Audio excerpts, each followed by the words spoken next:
My name is Dr. Joseph Munyua. Today we are focusing on the background to the problem. The background to the problem is what is written down before the statement of the research problem in order to give the researcher and the intended leadership a convincing understanding of the context of the involved research problem.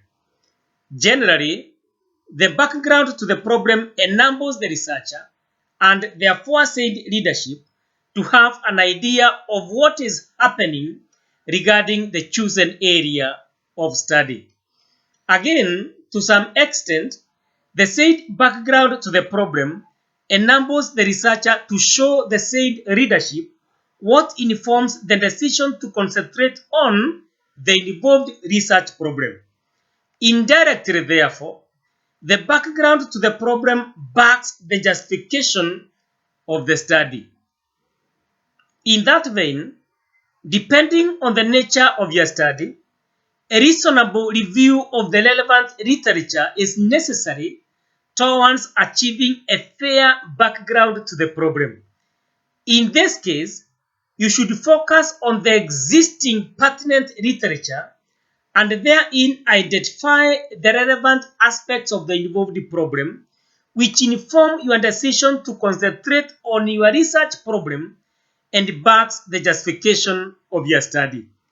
Accordingly, the background to the problem provides the intended readers with critical information about the topic being studied and reveals the existing gap in knowledge that one's study attempted to fill. Nevertheless, the background information does not replace the literature review section of one's study. Put simply, the background information is intended to place the research problem in its appropriate context. Generally, the background information answers the question, what did we know about this topic before I carried out this study? Sufficient background information helps your readers determine if you have a basic understanding of the research problem being investigated, and it promotes confidence in the quality of your study, especially the research findings. In a word, the background information provides your readers with the appropriate context needed to understand the research problem and its significance before moving on to the comprehensive literature review. Additionally, the background to the problem facilitates the researcher to narrow down the focus and state the research problem which should, if applicable, come after the background to the problem from which it naturally emerges. Strictly speaking, your background to the problem provides a firm foundation for your statement of the research problem.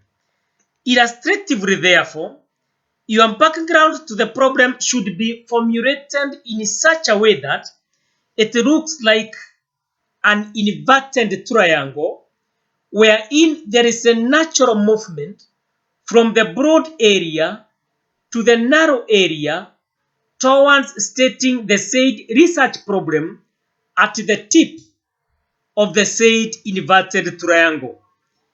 By its very nature, figuratively speaking, your background to the problem should be heavily pregnant with your research problem. Without a doubt, a skilled researcher can easily identify and state your research problem through a mere examination of your background to the problem. In this context, towards establishing and stating the research problem, the researcher has a midwifery role in which he or she should scholastically squeeze the said background to the problem in order to enable it to give birth to the identification and the statement of the research problem. Thus, as mentioned earlier, the statement of the research problem should follow the background to the problem from which it naturally emerges. Thank you for listening. Bye for now.